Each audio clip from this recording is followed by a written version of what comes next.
তো আমাদের পেট পরিষ্কার করতে এই অ্যাভোল্যাক বা ল্যাকটোলো সিরাপটা কিভাবে কাজ করে, ইসুপগুলের ভুসির চেয়ে এটা কেন আলাদা এবং কাদের এটা ব্যবহারে সাবধান হতে হবে, আজকের ভিডিওতে আমরা সেটাই জানবো। তো প্রথমে আমরা বুঝি আমাদের কোষ্ঠকাঠিন্যটা কেন হয়। তো আমাদের বড় অন্ত্র যেটা, সেটা আমাদের খাবার থেকে প্রচুর পরিমাণে পানি শোষণ করে নেয়। তো আপনি যদি পর্যাপ্ত পানি না খান কিংবা আঁশ জাতীয় খাবার না খান, তখন আপনার বড় অন্ত্রে মল থেকে অতিরিক্ত পানি শোষণ করে নেয়।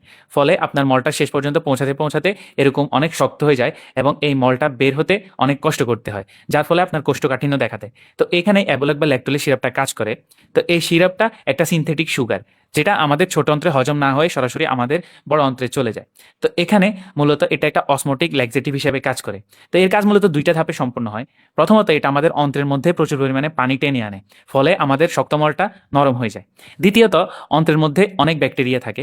তো এটা আমাদের এই সিনথেটিক সুগার বা ল্যাকটোলোজকে ভেঙে অ্যাসিড তৈরি করে। তো এই অ্যাসিডটা আবার যখন আমাদের পেটের নাড়িভুঁড়িকে ইরিটেট করে, তখন এটা অন্ত্রের নড়াচড়াটাকে বা পেরিস্টালসিসটাকে বাড়িয়ে দেয়। তো এই ইফেক্টটা সাধারণত খাওয়া 24 থেকে 48 ঘন্টার মধ্যেই দেখা যায়। এখন ইসুপগুলের ভুসি যেটা, সেটা কিন্তু নিজেই পানি শোষণ করে এরকম ফুলে যায় এবং আমাদের মলের আকারটাকে বড় করে দেয়। তো এটা কাজ করার জন্য আমাদের কিন্তু প্রচুর পরিমাণে পানি পান করতে হয়। তো আপনি যদি পানি না খান, তাহলে এটা উল্টো আপনার অন্ত্রের মধ্যে আটকে যাওয়ার ঝুঁকি কিন্তু থেকে যায়। অন্যদিকে এই ল্যাকটোলোজ যেটা, সেটা কিন্তু অন্ত্রে নিজেই পানি টেনে আনে। তাই যারা পানি কম পান করেন, বিশেষত বয়স্ক বা শিশুদের জন্য এটা কিন্তু ভালো কাজ করে। এমনকি গর্ভাবস্থায় কিন্তু এটা নিরাপদ। তবে এটা কিন্তু সবার জন্য নয়।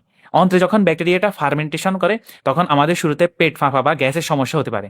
এছাড়া কেউ যদি দীর্ঘদিন অতিরিক্ত ডোজ এটা খায়, তাহলে তার রক্তে ইলেকট্রোলাইটের ভারসাম্যটা কিন্তু নষ্ট হতে পারে। আবার যেটা মনে রাখবেন, ল্যাকটোলোজ কার্যকর হলেও কোষ্ঠকাঠিন্যের আসল কারণ না জেনে এটা কিন্তু দীর্ঘদিন সেবন করবেন না। এর ফলে কিন্তু আপনার মূল সমস্যাটা বেড়ে যেতে পারে।